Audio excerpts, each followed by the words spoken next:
Baik, Bapak Ibu, para calon tamunya Allah yang berbahagia, mohon izin di kesempatan yang berbahagia ini saya mendapatkan tugas untuk menyampaikan materi tata cara ibadah dalam perjalanan.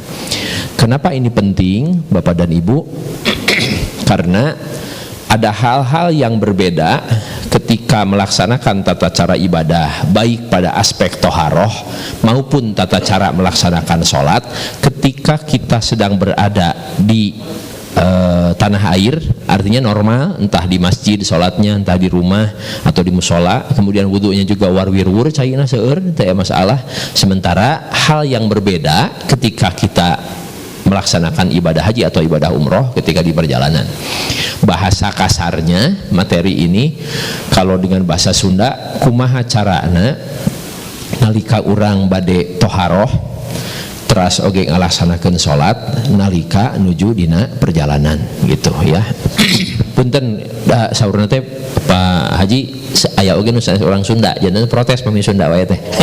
Aya yang dari Medan, ada yang dari Palembang ya. Jadi campur ya, gado-gado Bapak Ibu. Jadi bagaimana caranya kita ketika mau melaksanakan toharoh dan juga melaksanakan ibadah sholat ketika kita sedang melaksanakan safar, itu intinya. Mangga siap.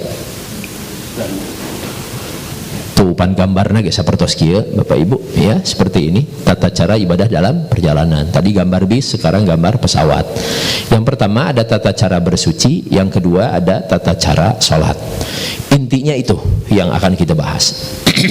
Tata cara bersuci atau toharoh.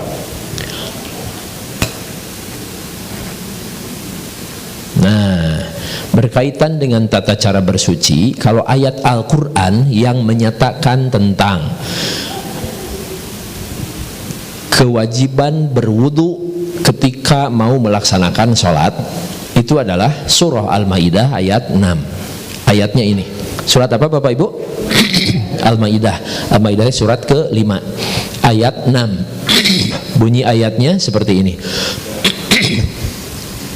A'udzu billahi minasy syaithanir rajim. Bismillahirrahmanirrahim.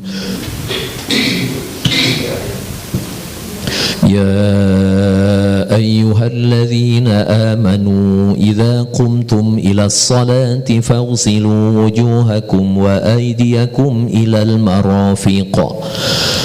فاغسلوا وجوهكم وأيديكم إلى المرافق وامسحوا برؤوسكم وأرجلكم إلى الكعبين. الآية والله أعلم بمراده. Ya ayyuhalladzina amanu, wahai orang-orang yang beriman, idza qumtum ilas salati, apabila kamu hendak melaksanakan salat, faghsilu wujuhakum, maka basuhlah ya wajah kamu sekalian. Kenapa bentuknya wujuh, bentuk jamak? Karena banyakan khitobnya, yang di khitob itu maksudnya yang diajak bicara oleh Allah banyakan. Kalau bentuk tunggalnya wajhun, wajah itu wajhun. Kalau bentuk pluralnya adalah wujuh dalam bahasa Arab begitu. Kemudian wa aidiyakum, setelah membasuh wajah kemudian membasuh tangan, dua tangan kamu sekalian, ilal marafiqi, sampai kepada siku. Jantan pas kita lagi wudu Bapak Ibu dan Bapak ya Bapak Ibu juga sama. Kalau kita sedang wudu, ya wudu itu tidak ke sini.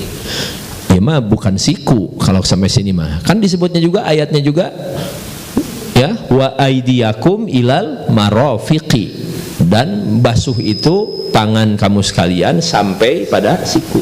Jangan si air itu kalau sedang wudu Bapak Ibu, kalau sampai sini itu tidak termasuk memenuhi persyaratan wudu. Nah, tapi harus melewati siku ke sini. Itu kalau wudu ya. Baik, kita lanjut. Nah, masalahnya ketika kita ini sedang normal, kondisi normal kalau kita sedang ada di tanah air, di bumi orang, di dia di Pusdai di Bandung atau napi sapar tapi KBIP ke alun-alun lah itu mah caket ya, nggak masalah. Nah sekarang masalahnya kalau sedang melaksanakan safar jauh seperti kita melaksanakan ibadah haji dan ibadah umroh, maka kemudian kita misalkan naik pesawat. Pertanyaannya, apakah ketika kita di pesawat itu harus tetap berwudu atau boleh diganti dengan tayamum? Itu pertanyaannya. Maka di sini ada dua pendapat. Satu pendapat menyebut bahwa selama masih ada air belum boleh tayamum. Itu pendapat yang pertama menyebut selama masih ada air maka belum boleh tayamum. Pendapat yang kedua mengatakan bahwa kalau di pesawat justru haram berwudu. Kenapa? Alasannya karena airnya tidak akan cukup digunakan oleh seluruh penumpang yang ada di pesawat. Sekarang satu pesawat misalkan isinya 450, sadayana ngantai bade wudu di toilet, kabayang banjir pesawat nah oke. Kalau misalkan pesawatnya banjir, masalah nanti kepada arus elektrikal dan segala macam bisa berbahaya, mengakibatkan pesawat bisa jatuh, ya begitu.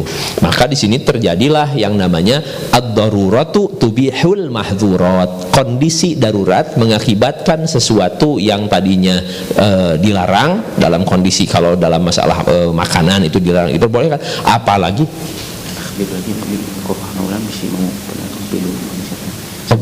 oh iya, sambil berjalan supados teu naon teh namina tetunduh mangga bilih aya nu bade ieu bilih aya bade kopi sambil naon teh snack mangga sambil berjalan aja mangga janten abdi cumarios teu sawios-wios bapak ibu bade nyandak snack itu santai aja mangga kan kita tadi titabu sabara setengah 8 teras we manco ngupikeun materi bilih tunduh gitu. Ari kitu mah ayeuna rineh we sambil menyimak sambil makan snack sambil ada kopi juga gitu mangga.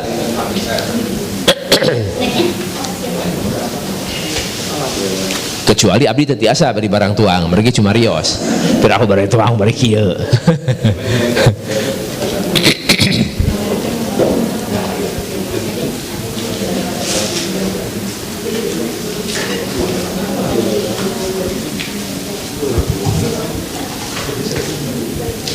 Ya, baik, sambil berjalan aja ya, nggak apa-apa. Jadi sekali lagi, meskipun ada yang menyatakan bahwa selama ada air maka belum boleh tayamum, itu satu pendapat. Tapi masalahnya ketika di pesawat air yang ada itu sanes air curcor sehingga di buminya lira. Bukan air yang leluasa bisa dipakai wudu berbanyak, sedikit sekali, paling hanya untuk hanya untuk istinja saja, hanya untuk kalau pipis kemudian cebok, kalau misalkan BAB kemudian cebok, seperti itu. Dan airnya juga sedikit. Bisa dibayangkan oleh Bapak Ibu kalau 450 orang semuanya ngantai hoyong wudu, ini mudarat. Maka diperbolehkan dalam kondisi seperti itu melaksanakan tayamum sebagai pengganti wudu. Ya. Baik. Kita lanjut. Nah, sekarang ketentuan tayamum, ya. Tayamum itu tidak bisa menggantikan wudu dalam kondisi leluasa kecuali dengan sebab-sebab tertentu yang dipastikan. Di antaranya ketika tidak ada air atau air ada seperti di pesawat tetapi tidak mencukupi untuk melakukan wudu semuanya. Maka boleh tayamum. Dan ketentuan tayamum seperti apa? Ini disebutkan juga dalam Al-Qur'an. Falam tajidu ma'an, kemudian ia tidak mendapati air atau air ada seperti pesawat ya tapi tercekap kondisinya kanggo sadayana fatayammamu sa'idan thayyiba, maka hendaklah kamu bertayamum sa'idan thayyiba dengan debu yang baik atau suci maksudnya, ya. Itu syariat tayamum itu. Kemudian famsahu biwujuhikum wa aidikum minhu, maka usaplah ya, atau sapulah biwujuhikum, wajah kamu sekalian, wa aidikum, dan tangan kamu sekalian, minhu, dengan debu itu. Gitu. Tah janten kieu ari wudu mah rukun wudu teh apan? Niat, kemudian juga membasuh ya anggota tubuh yang harus dibasuh kan, ada wajah, kemudian kedua tangan, kemudian rambut, sebagian rambut, kemudian kaki, kalau telinga sunat tidak termasuk rukun, kaki sampai kedua mata kaki, kemudian tertib yang berikutnya. Itu kalau dalam wudu. Kalau tayamum berbeda, tayamum itu lebih simpel. Pertama tentu niat, rukunnya itu, kemudian yang kedua adalah mengusap wajah kita, kemudian mengusap kedua tangan kita, setelah itu tertib. Begitu kalau tayamum, ya. Enggak, kita lanjutkan. Nah, ini praktekeun ayeuna. Da contoh gambar nage da urang nujuna pesawat judulna oge. Nah, pesawat sapertos kieu. Tata cara tayamum dalam kendaraan atau pesawat. Nah, pesawat we lah tos we nya da ai perjalanan langki ai dina beus mah ti Bandung ka bandara ka Cengkareng kita sok aya istirahat di kilometer 72, kita bisa melaksanakan sholat seperti biasa, nggak usah di bis. Kecuali kalau dalam kondisi darurat, misalkan karena mengejar jadwal pesawat yang akan terbang, kemudian kita tidak menginap di asrama hajinya, maka biasanya dalam kondisi begitu darurat. Tapi sesering nama jemaah kota Bandung, jemaah ini tidak seperti itu, ada istirahat, bisa melaksanakan sholat secara sempurna. Makanya langsung aja ini contohnya di dalam pesawat. Yang pertama, tata caranya tentu berniat dulu kan. Punten, kan orang berbeda pendapat tentang niat. Niat itu semua ulama sepakat bahwa niat itu adalah dalam hati. Wa mahallun niyati al-qalbu. Niat itu tempatnya adalah dalam hati. Tapi tentang talafuz dengan niat, mengucapkan niat, para ulama berbeda pendapat. Ulama Syafi'iyah, Imam Asy-Syafi'i, dan ulama Syafi'iyah seperti Imam An-Nawawi, kemudian imam-imam yang lainnya menyebutkan bahwa wat talafudzu biha sunnatun. Mengucapkan niat dilafalkan itu, mengantarkan niat dalam hati, itu kategorinya sunnah. Sementara ada ulama lain yang di luar mazhab Imam Asy-Syafi'i menyatakan bahwa tidak usah disebutkan niatnya. Nggak masalah, perbedaan pendapat mah itu mah hal yang biasa.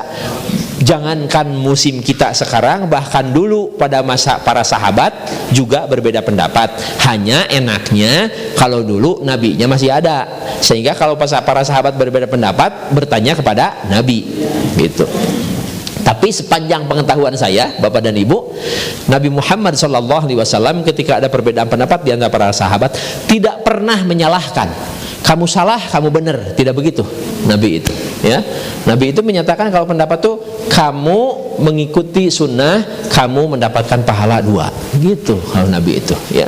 Tidak pernah menyalahkan. Ya, baik.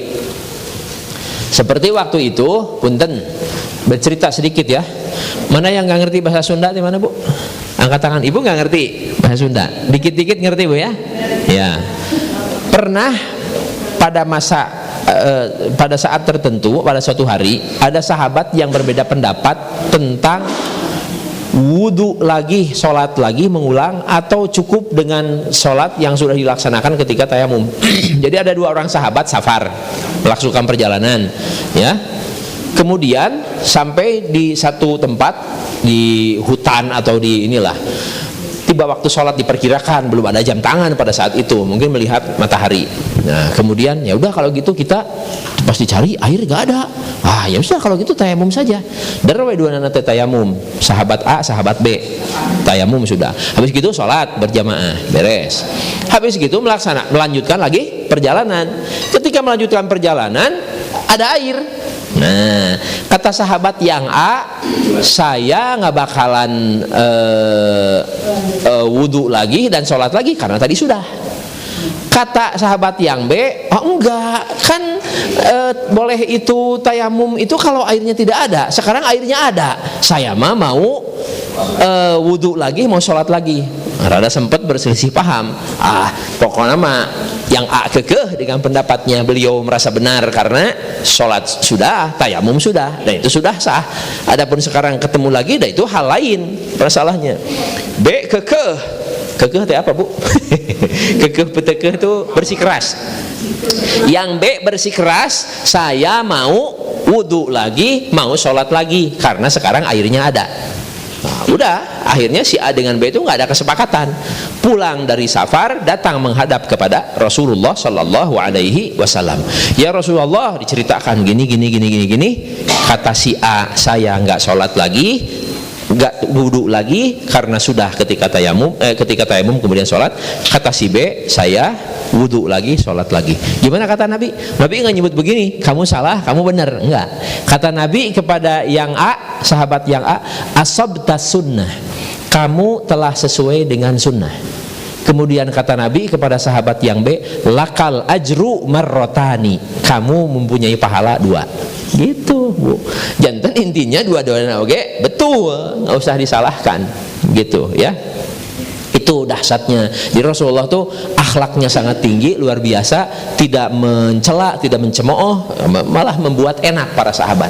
Gitu. Jadi kalau gitu dua-duanya aman, yang A juga aman, yang B juga aman, gitu. Baik, sekarang tata cara tayamum. Pertama, menempelkan kedua telapak tangan ke sandaran, itu bukan ke sandaran, harusnya dipisah, ke sandaran kursi depan atau dinding pesawat, ya, begitu. Punten, contoh di sini nih. Nah, silakan duduk di sini, Bu ya. Duduk di sini. Di depan ada seperti itu. Maka dinding kursi yang di depan kita itu bisa dipakai media atau alat untuk melaksanakan tayamum, gitu. Contoh ya, begini, disiapkan dulu ini, ditempelkan tangan kita, tentu berniat dalam hati ya. Kalau mau berniat yang dilafadkan, mangga. Kalau yang suka berniat dilafadkan, nggak usah jadi setelah digabung di KBR Pusda Ima, saya padahal asalnya suka diniatkan kalau mau wudu juga, jadi udah di KBR Pusda, jadi nggak usah juga. Tata cara Bapak Ibu yang biasa dilakukan, lakukan saja. Misalkan terbiasa nawaitul wudu'a li raf'il hadatsil asghari fardhon lillahi ta'ala, kalau wudu. Nawaitu tayammuma listibahati sholati fardhon lillahi ta'ala. Maka disebutkan, saya mah biasanya enggak, dalam hati aja. Saya niat berwudu untuk melaksanakan sholat. Saya niat bertayamum untuk bisa melaksanakan sholat fardu. Nggak apa-apa, dalam hati. Itu mah bebas. Bagaimana Bapak Ibu yang biasa dilaksanakan, itu yang dilaksanakan. Jangan sampai terintimidasi, jangan sampai kemudian sekarang kok cenah mani ulah, nggak boleh, nggak begitu ya. Baik, setelah berniat diucapkan boleh, dalam hati juga boleh, maka kemudian kita tepuk ini ya. Gini. Kan debu itu kasat mata, betul Bapak Ibu? Apakah diperiksa? Debunya paling mana aja, nggak usah ya. Pokoknya debu itu kasat mata. Bahkan di pakaian yang kita kenakan juga ada debu. Nah, ini Pak begini Bu, kemudian di dulu ya, dibersihkan dulu, baru kemudian ke sini. Usapkan.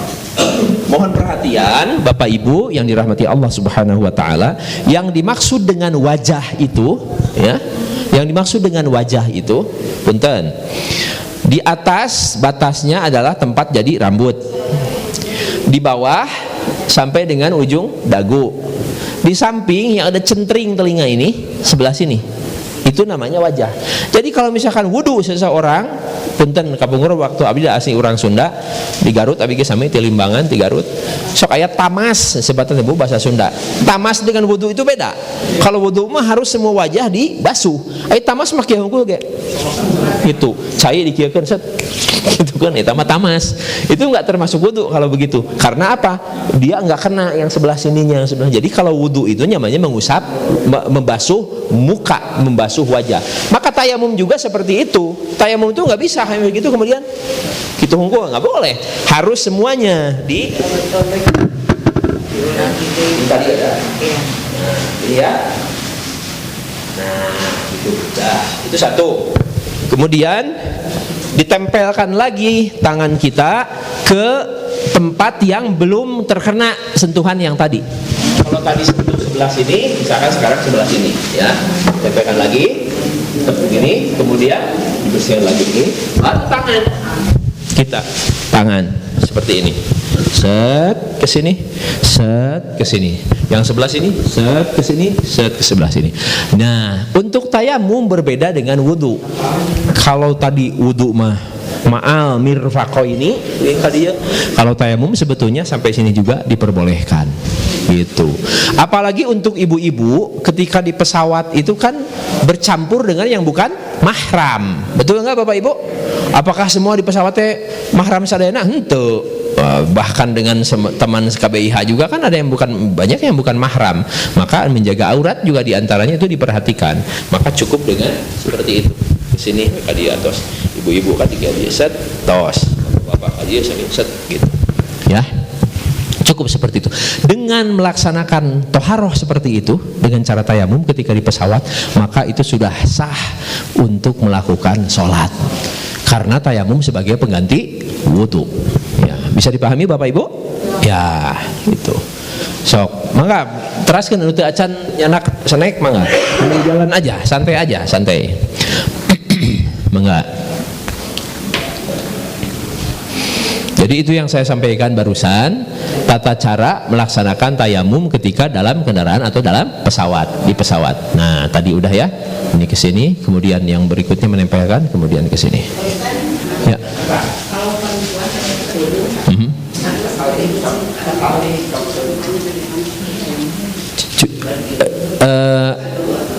Nggak usah dibuka, berkerudung secukupnya, kan bisa dikodok tuh, sorry bu bahasanya dikodok di bahasa Medan nggak ada, di Palembang dikodok nggak ada, ya artinya dimasukin tangan kita ke balik kerudung.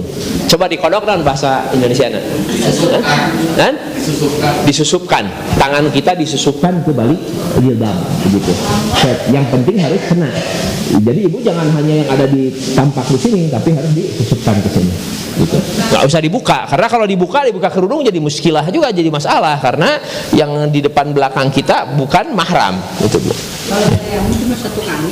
Ya, kalau tayamum itu satu kali. Ya, gak usah diulang 3 kali. Kalau dalam wudu sunnah 3 kali. Kalau satu kali wudu sah juga, tapi sunnahnya 3 kali. Muka 3 kali, tangan 3 kali. Kalau dalam tayamum 1 kali saja. Ya. Ulah komo kieu, aya nu kantos kieu. Abi mah cenah bade tayamum maka debu ti lemur. Tanah digaringkeun, nanti disaring. Kanggo naon cenah eta? Kanggo wudu mungkin pesawat. Kanggo tayamum mungkin pesawat gitu. Ai pasti langsung. Karena waktu wudu ada sunnah apa namanya? Berkumur-kumur. Iya ge. Kira aku debu di kieu kumur-kumur dulu, enggak usah ya, karena berbeda kalau sedang ini. Silakan Ibu.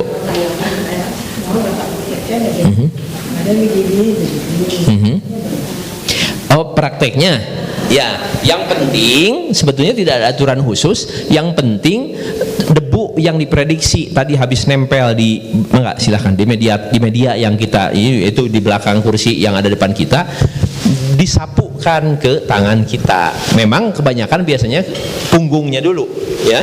Jadi udah gitu kemudian punggung dulu ke sini, Ibu, sini, set sampai sini, baru kemudian sebelah sini, set gitu semuanya. Dan mohon maaf, tata cara tayamum seperti ini saya melihat boleh juga dipraktekkan kepada orang yang sedang sakit, yang kata dokter jangan kena air. Betul nggak Bapak Ibu? Sok di rumah sakit jaba di itu teh impus hese angkaribung. Terus dia juga nggak bisa mobile ke kamar mandi, susah karena kondisinya juga harus bed rest. Kata dokter sakitnya harus bed rest, tidak boleh banyak jalan-jalan, tidak boleh. Maka ya susah, meskipun ada di kamar VIP kamarnya, ya tetap aja kalau mau ke air makan ke toilet ini dibawa-bawa siapa?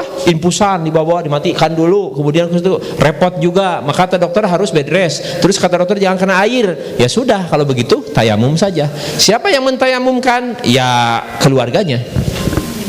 Mah, Pak, atau Pak, Nenek, kakek, sekarang kita sholat, udah masuk waktu sholat, kita tayamum aja, sok, maka berniat tayamum gitu. Maka kemudian kena bantal, Bantal juga ada debunya, kasat mata, set ke bantal, kemudian ke muka, habis itu kemudian tempel lagi ke bantal, kemudian dibersihkan, baru kemudian ke tangan, lalu kemudian melaksanakan sholat. Gitu. Ya memang bagusnya kalau memungkinkan si bed tempat yang tidurnya yang sakit itu diarahkan ke arah kiblat. Jadi kakinya sebelah sini, maka kemudian kan ujud tadamang boro-boro berdiri, duduk juga nggak bisa, susah. Ya sudah sambil telentang saja. Gitu. Itu yang disebut dengan rukhsah. Apa Bapak Ibu? Rukhsah. Rukhsah itu dalam bahasa fikih ada azimah. Azimah itu kewajiban. Kalau rukhsah itu adalah dispensasi, keringanan. Ya, keringanan. Jadi kalau wajib itu azimah, wudu, kalau kemudian boleh tayamum karena situasi kondisi tertentu, maka namanya rukhsah. Kalau tadi karena nggak ada air, kalau sekarang yang sakit mah bukan karena nggak ada air mah aja di toilet, tapi mudarat karena kata dokter harus bed rest, tidak boleh bolak-balik ke air. Kemudian juga nggak boleh kena air misalkan penyakitnya, ya nggak boleh, maka bisa dengan tayamum. Kita sebut dengan rukhsah. Boleh silahkan Bapak. Ini masalah kalau tayamum kan bukan saya aja ya. Ya. Orang sakit yang tidak bisa bergerak, siapa? Orang sakit misalnya nggak bisa bergerak, Ya. Ya. Apakah itu wajib juga? Tapi dia sadar. Ya, selama sadar maka dia wajib melaksanakan sholat. Dia tidak bisa bergerak ke tangannya. Ya, itu sama ini, sama ahlinya. Yang harus yang itu saudaranya atau apa? Iya, sama anaknya, sama cucunya, sama saudara kandungnya gitu, yang memungkinkan. Iya, yang membantu mentayamumkan. Betul. Dan kalau ada orang tua kita, nenek, kakek yang sudah sakit repot, hanya bisa telentang di kamar di tempat tidur, tidak bisa beraktivitas, tapi masih sadar. Selama masih sadar, maka wajib juga melaksanakan sholat. Kewajiban siapa? Kewajiban yang keluarganya yang hidup untuk membimbing untuk melaksanakan sholat. Berbeda halnya kalau sudah Alzheimer, punten. Alzheimer yang sudah akut, yang sudah akan Alzheimer itu tingkatannya beda-beda. Aya nu masih kena ringan, aya yang sudah akut. Kalau yang sudah akut mah nggak ingat sama sekali. Kalau nggak ingat sama sekali, tidak punya kewajiban melaksanakan sholat. Gitu kan kata Nabi dalam hadis, rufi'al qalamu an thalathin. Taklif, beban hukum melaksanakan kewajiban selaku mukallaf itu diangkat oleh Allah Subhanahu wa taala, dihilangkan dari 3 kondisi. Anis sobiyyi hatta yahtalima, anak-anak sampai dia usia dewasa, sampai usia balik. Kemudian wa anin naim hatta yastaiqidha, dari orang yang tidur sampai dia bangun. Kemudian wa anil satu lagi, orang yang pingsan sampai dia sadar, begitu. Nah, maksudnya termasuk di situ. Jadi kalau yang Alzheimer, punten Bapak Ibu, tahun 2023 saya juga sama menjadi petugas kloter TPI. Kalau beliau saya Kota Bandung, kalau beliau tadi Cimahi. Nah, ini yang membuat saya miris, Bapak Ibu. Punten ya, ini bicara pengalaman, nggak dongeng tapi pengalaman nyata. Saya waktu itu perang sabil itu bahasa Sunda. Kalau dalam bahasa Indonesianya galau antara di satu sisi bagaimana ini, tapi di sisi lain saya juga harus pergi karena pesawat keburu terbang. Waktu berangkatnya jumlah jamaah yang kita sertai itu 480 ya. Pas pulangnya ketitipan jamaah lain yang sakit-sakit diberangkatkan duluan. Jadi disebutnya adalah tanazul kloter. Tanazul kloter itu berpindah kloter karena sakit, maka dia pulang duluan dibandingkan dengan kloter yang asalnya gitu. Waktu itu kita ketitipan ada 5 orang. Yang 2 di kursi roda karena sakit. Yang 2 lagi suami istri Alzheimer akut, Pak. Akut parah sama sekali. Yang saya heran pada saat itu, waktu itu mikir, kenapa udah akut begini Alzheimernya di ACC untuk pergi haji? Karena berdasarkan logika, harusnya logika medis, ya kalau Alzheimer nggak usah di ACC karena haji, karena tidak punya kewajiban. Jangankan melaksanakan ibadah haji, sholat juga tidak wajib, kan gitu logikanya. Tapi kan masalahnya ini sudah pergi, sudah pergi ke tanah suci, kemudian sudah menjadi kewajiban kita, sudah ada di kloter kita, ya kita wajib untuk memberikan pelayanan. Tapi yang membuat saya saat itu merasa bersedih, Bapak Ibu, miris, saya lupa waktu itu ya Sugante kan belum tahu Alzheimernya separah itu. tas dikasihin masing-masing. Pas begitu naik ke pesawat, tasnya mana Pak? Waduh, nggak tahu saya katanya. Waduh, kata saya bahaya. Akhirnya setelah tahu begitu, paspornya saya pegang dua-duanya. Karena kalau paspornya dikasih masing-masing ke ibu ke bapak pasti hilang paspornya. Udah saya pegang, udah berangkat. Pas begitu mau naik, kan abdi mah terakhir petugas mah nyapu dulu, pastikan dulu semua jemaah sudah masuk ya. Petugas ketua kloter udah masuk duluan, saya terakhir menyapu. Eta bapak ibu bayangkan bagaimana saya rasanya ini beratnya kalau aku bayang sama bapak ibu. Pas yang lain udah pada masuk semua, si bapak ibu yang sepuh ini, Alzheimer ini, ternyata tiketnya yang kemarin. Bapak ibu, tiketnya yang kemari, saya sudah aja. Langsung kata orang Saudi, nggak bisa, ini nggak bisa terbang karena tiketnya yang kemarin, harusnya yang sekarang. Coba, akhirnya saya kontak ke ketua kloter. Gini. Ketua kloternya kontak orang Saudi Arabia, maksudnya bukan orang Saudi, orang Saudi, maksudnya Saudi Arabia Airlines. Ya, karena Pak Fajri namanya. Ini gimana kondisinya, kasihan. Saya kan menjadi galaunya itu karena dilematis. Saya harus pergi karena pesawat mau terbang. Di sisi lain kalau ini dibiarkan, mending kalau sedang kondisi normal. Kalau kondisi normal nanti bisa ngomong kepada petugas yang ada di situ, bisa pulang dulu kemana gitu. Kan ini mah gak ingat apa-apa, Pak. Terus paspornya pegang saya. Mau saya kasihin paspornya nanti hilang gimana? Aduh, kata saya ini, ya Allah ya Rabbana, saya mohon petunjuk ya Allah, mohon pertolongan ini. Karena kalau saya terus diam nungguin ini pesawat terbang, saya ketinggalan juga terbang. Tidak ada yang kenging jatah pesawatnya, karena kan belum tentu juga ada pesawat yang kemudian di hari itu ada berangkat.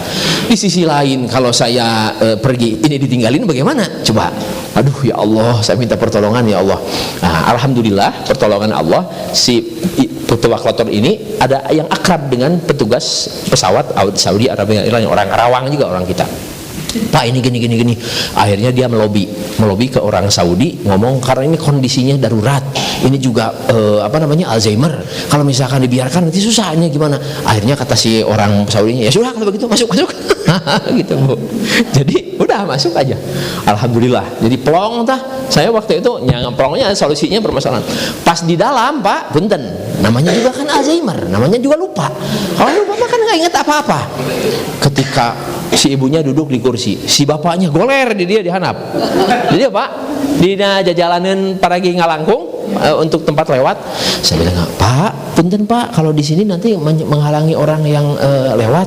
Nanti Bapak coba duduk. Oh ya udah kalau gitu, duduk lagi. Pas baru juga 5 menit saya duduk, gitu deh si Bapak tekannya deh, tidur ke handap deh. Ya Allah ya Rabbana. Itu seluk-beluk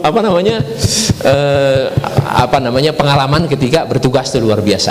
Jadi memang makanya sekarang sangat ketat Bapak Ibu, 2026 ini sangat ketat sekali. Ada sekitar 11 penyakit yang mengakibatkan calon jamaah tersebut tidak boleh berangkat. Ya salah satunya Alzheimer akut, kemudian yang berikutnya adalah hemodialisa atau gagal ginjal yang mengakibatkan dia harus cuci darah. Itu diantaranya, karena memang repot di sana cuci darah, habis waktu untuk cuci darah. Peluang untuk melaksanakan ibadah juga menjadi agak sulit karena cepat capek kan begitu ya. Kalau 2015 saya bareng juga sama Ustaz Dede berangkat waktu itu sama Pak Haji Rahmat Alamsah, ada jemaah kita yang hemodialisa ya, waktu itu masih diperbolehkan, tapi mulai 2017 itu yang hemodialisa tidak boleh, termasuk ghairi istitoah ya Bapak Ibu. Baik, kita lanjut. Nah sekarang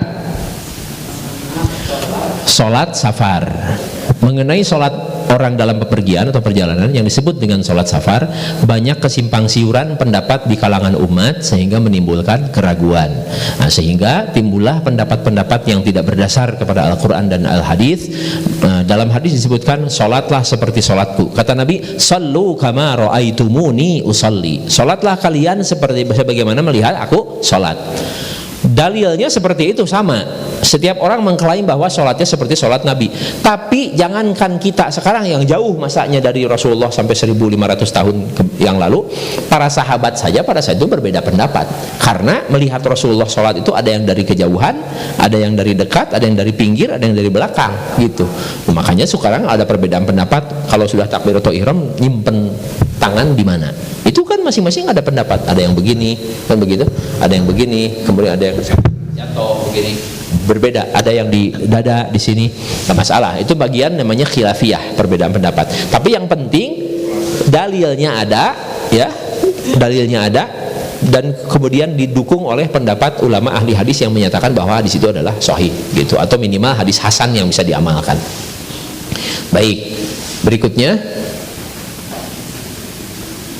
Nah, beberapa hal yang akan dibahas, kita bahas tentang hal-hal pokok tentang ibadah safar ini. Pertama, batasan jarak, ya Bapak Ibu. Batas minimal jarak berapa kilometer seseorang diperbolehkan untuk menjadi musafir atau melaksanakan sholat di jamak qashar, begitu. Kemudian yang kedua, yang berikutnya, yang kedua, sholat yang di qashar apa saja. Ini sudah tahu Bapak Ibu juga. Zuhur dengan asar, kemudian maghrib dengan isya. Subuh tidak bisa. Kemudian batasan waktu sholat musafir atau safar. Maksudnya batasan waktu teh sampai kapan seseorang bisa disebut sebagai musafir itu? Apakah ada batasannya? Minimal kalau sudah 3 hari itu dianggap menjadi mukim. Atau juga ada pendapat yang mengatakan bahwa ada sahabat 1 bulan tinggal di satu wilayah, maka selama itu pula dia melaksanakan sholat di jamak qashar. Ada riwayat begitu, ya. Kemudian kewajiban melengkapi sholat musafir, maksudnya kewajiban melengkapi itu bagi dalam kondisi tertentu, meskipun sedang musafir tapi dia leluasa waktunya, tidak terburu-buru, maka dia melaksanakan sholat secara lengkap 4 rakaat. Kalau misalkan zuhur 4 rakaat, kalau asar 4 rakaat juga, enggak ngambil yang 2 rakaat. Kemudian hal-hal lain tentang cara pelaksanaan sholat qashar, ya. Baik, kita percepat ya. Nah, sekarang yang pertama, batasan jarak untuk sahnya sholat musafir atau safar. Coba diperhatikan oleh Bapak Ibu. Menurut Imam Ibnu Munzir, ada sekitar 20 pendapat yang memperselisihkan jarak sholat safar mulai dapat dilakukan. Sampai 20 pendapat, bawa niku banyak, bawa niku seueur, tawaslah seueur teuing tong disebatkeun sadayana, bisi leneng sebatkeun sadayana 20 pendapat mah. Beberapa di antaranya, ya, salah satu pendapat menyebut bahwa salah satu dalil atau hujah ketentuan jarak yang ditempuh dalam perjalanan untuk melaksanakan sholat musafir adalah 4 barid. 4 barid itu ukuran satu negeri wilayah, sekitar 77.520 meter atau kurang lebih 78 km. Atau sejauh Mekah ke Usfan, ya. Karena ini berdasarkan hadis diterima dari Ibnu Abbas, Rasulullah SAW bersabda, janganlah kamu mengqashar salat dalam perjalanan kurang dari 4 barid, yaitu dari Mekah hingga Usfan. Salah satu kota di sini, dari Mekah ke Usfan, jaraknya kurang lebih 4 barid, begitu ya. 4 barid itu berarti ini sekitar 78 km. Nah, tapi ini hadis ada Rukutni dengan isnad dhaif, ya. Sanadnya dhaif. Hadis ini di atas mencacat karena dalam penyampaiannya ada musnad orang yang menyampaikan hadis ini, yaitu Abdul Wahhab bin Mujahid, yang dituduh pendusta atau tukang karang hadis dalam kitab Nailul Autar juz 3. Nah, ini satu pendapat menyebut jaraknya berapa? 78 km, ya. Toh saya orang nganggo bahasa orang lah, karena nyebut 4 barid membingungkan juga. 78 km. Baik, yang berikutnya. Nah, ada hadis lagi sekarang. Sedangkan ada hadis yang menjadi hujah untuk ketentuan jarak tempuh batas minimal 3 mil, ya. 3 mil. Tapi 3 mil bukan mil dalam definisi yang di Eropa dipakai, itu berbeda ini. Sa'altu Anas bin Malik, Sa'altu Anas bin Malik. Anas bin Malik itu salah seorang sahabat Rasulullah yang kalau dalam silsilah sanad dia termasuk sanad yang kuat. Riwayat Imam Bukhari, Imam Muslim itu banyak diantaranya sanadnya dari Anas bin Malik. Aku pernah bertanya kepada Anas bin Malik an qasri salat, tentang cara mengqashar salat. Faqala Anas, maka Anas berkata, kana nabiyyu sallallahu alaihi wasallam idza kharaja masirata thalathati amyalin aw farasikha yusalli rak'ataini. Rasulullah sallallahu alaihi wasallam apabila melakukan safar, kharaja itu maksudnya keluar melaksanakan safar sejarak 3 mil atau farsakh, maka beliau melaksanakan salat 2 rakaat. Nah, ini ya, 3 mil atau 3 farsah, maka Rasulullah melaksanakan sholat 2 rakaat. Hadis sahih riwayat Ahmad dan Imam Muslim. Kata-kata 3 mil atau farsah di atas tidak jelas karena perawi Syaubah tidak jelas atau ragu-ragu meriwayatkannya antara mil atau farsah. Padahal satu farsah adalah 3 mil atau 3 farsah 9 mil. Kekaburan ini diperjelas dengan berita dari Abu Sa'id Al-Khudri. Nah, ada riwayat lain yang menyebutkan bahwa Rasulullah SAW apabila melakukan safar 1 farsah saja, maka beliau mengqashar sholat gitu. Nah, 1 farsah itu kurang lebih sekitar nih, 1 farsah itu 6 km. Lebih lanjut mengenai satuan farsah ini, nah ini masalahnya sebetulnya kan dulu juga perjalanannya dengan kuda, dengan unta, ya, melama 3. Jadi prinsipnya saya ingin mengatakan bahwa perbedaan pendapat di kalangan para ulama tentang batasan jarak seseorang diperbolehkan melakukan safar itu beragam sekali, sampai sekitar 20 pendapat. Tetapi yang bisa jadi patokan bagi kita, kalau kita menganut madhab Imam Asy-Syafi'i atau ulama Syafi'iyah juga, itu ada batasan sekitar 80 km. 80 km, maka itu sudah diperbolehkan melakukan sholat di qashar begitu, sedang safar. Da pami tipus dai KBIP mah teu kedah atuh. Sabaraha kilo eta KBIP mah caket atunya.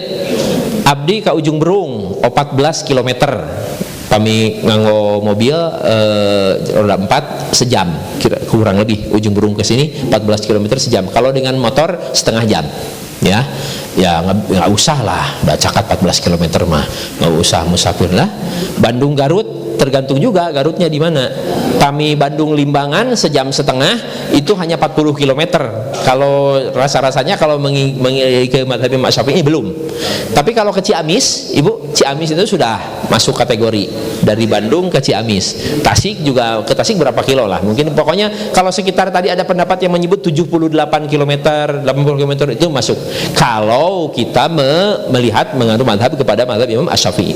Tapi kalau yang lain, madhab yang lain seperti Imam Daud Az-Zahiri di luar 4 madhab ya, beliau menyatakan asal musafir, asal safar boleh mengqashar sholat karena ilatnya adalah safar gitu ya. Ya tentu pada akhirnya kembali kepada pemahaman kita dan nyamannya kita bagaimana. Dan sebetulnya mengenai mengqashar sholat atau menjamak sholat juga kan berkembang, Bapak Ibu, betul tidak? Berkembang situasi dan kondisinya. Dulu pada masa Rasulullah belum ada kondisi di mana seseorang harus menjamak sholat karena mengoperasi, belum ada zaman Rasulullah, betul nggak? So sekarang dengan dunia medis yang sudah sangat berkembang seperti sekarang ini, ada seorang dokter yang harus melakukan operasi bedah saraf itu sampai 6 jam. Ya pasti sholatnya dijama tuh. Tidak kok terus dibedah ditinggalkan sholat heula. Nggak bisa kan? Jadi diselesaikan dulu semuanya. Nah, berapa waktu sholat tanggung, ya sudah kalau gitu dijama takhir saja ke asar. Misalkan nanti dia udah dapat waktu sholat tapi masih operasi gitu. Dulu belum ada pada masa Rasulullah, sekarang ada. Maka kemudian fikih itu berkembang sesuai dengan situasi dan kondisi. Baik. Ini ya tentang jarak. Jadi kita lewat saja karena ini masalah khilafiyah. Nah, kemudian yang berikutnya sholat-sholat yang diqashar. Ini sudah pada tahu, zuhur dan asar ya. Kalau diqashar dua-duanya berarti dua. Kemudian maghrib dengan isya dijamak qashar berarti maghrib berapa? 3. Kemudian isya 2. Nggak usah Bapak Ibu menyebut 3 berarti 1,5 berarti. Kalau 1,5 setengahnya aku mah rukunnya ke setengah. Enggak ya, tetap itu mah 3. Baik. Nah, yang masalah Bapak Ibu kadang-kadang begini, boleh enggak, pertanyaannya, orang yang mau sholat sholat lengkap sempurna sebagai bukan musafir tapi bermakmum kepada orang yang melaksanakan sholat di qashar, boleh Bu, boleh. Jadi kalau misalkan ya kalau kita sesama jamaah kita ya memang sama-sama badai qashar, tapi ada orang yang saya pernah waktu itu di Kuba udah sampai ke Madinah, saya ngomong dulu ke orang Arabnya, kita musafir mau sholat jadi qashar, ya silakan aja, teruskan aja katanya. Jadi saya sholat 2 rakaat zuhur dengan jemaah umroh yang bareng sama saya, dia ikutan 2 rakaatnya, kemudian dia lanjutkan. Jadi dia seperti masbuk lah, seperti yang ketinggalan 2 rakaat diteruskan, maka nggak masalah juga karena sama-sama sholat fardu. Kecuali kalau begini, iya sholat sunat, beri apa nyarios itu sunat, iya sholat fardunya tuh. Kecuali kalau nggak hafal, kalau nggak tahu, dia sholat padahal sholat sunat, nggak ada orang, nggak ada yang ngasih tahu, bermakmum padahal dia sholat sunat, sah kalau begitu, nggak apa-apa ya.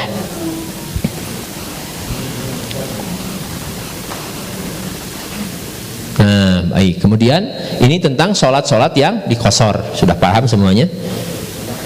Yang berikutnya, yang ketiga. Tadi kan yang pertama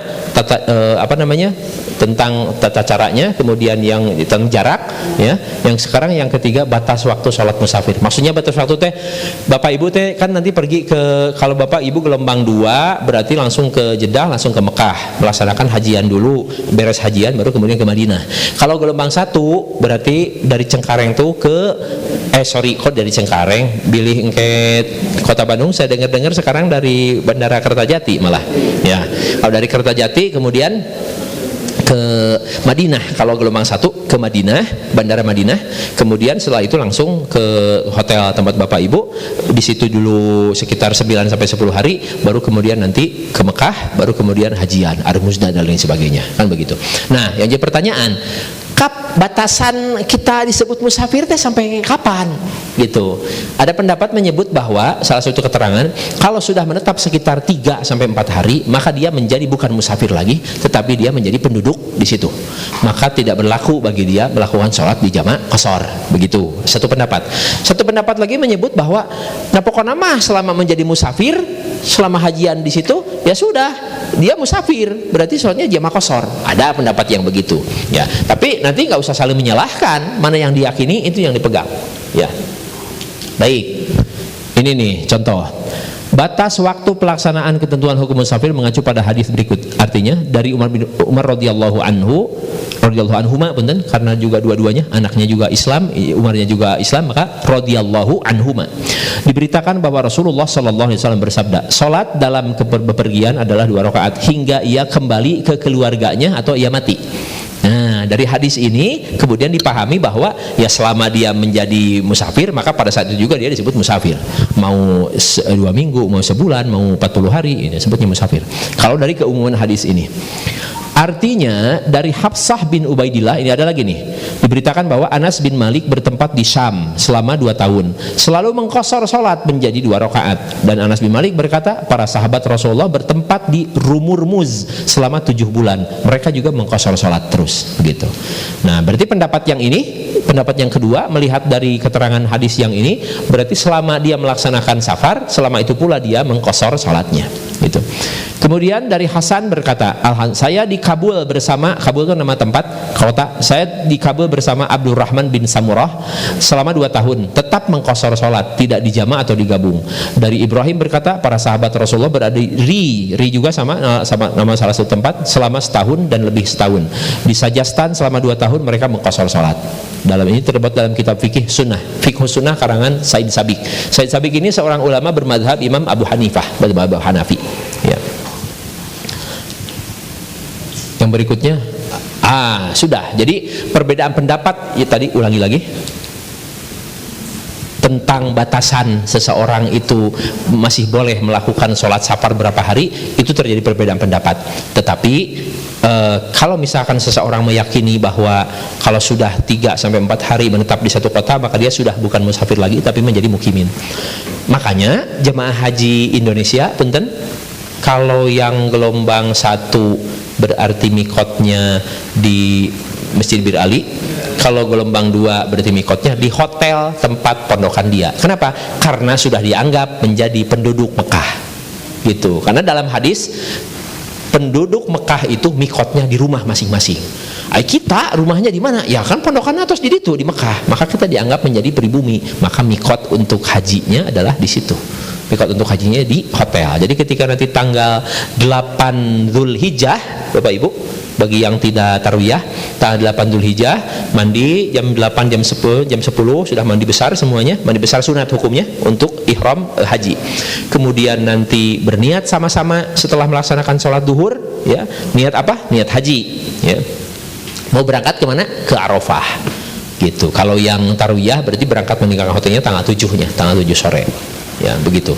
Maka niat di situ. Dan niatnya kalau untuk haji sepakat disebutkan di sini mah. Kalau yang lain berbeda pendapat, sholat, wudu, kemudian puasa, itu beda pendapat, talafud niat. Tapi kalau untuk haji semua ulama sepakat itu dikeraskan, gitu. Ya, misalkan punten, ya, ini niat haji di Mekah nih, bareng-bareng semuanya, Bapak Ibu yang dirahmati Allah Subhanahu wa taala, kita sudah dalam kondisi mandi sudah, bersuci sudah ya, sunnah, kemudian memakai kain ihram, bapak-bapak, ibu-ibu pakai pakaian putih. Kemudian kita melafalkan niat sekarang ya, niat untuk melaksanakan ibadah haji. Maka kemudian semuanya sama-sama. Bismillahirrahmanirrahim. Enggak sama-sama. Labbaik Allahumma hajjan. Nah, itu artinya kita melafalkan niat untuk melaksanakan ibadah haji. Dan setelah melafalkan niat haji seperti itu atau niat umrah, labbaik Allahumma, maka berlakulah larangan ihram bagi orang yang sedang berihram itu. Gitu, ya. Jadi kemudian disunnahkan untuk memperbanyak baca talbiyah. Ya. Coba supaya hafal sesarangan. Labbaik Allahumma labbaik. Labbaik la syarika laka labbaik. Innal hamda wan ni'mata laka wal mulk la syarika lak.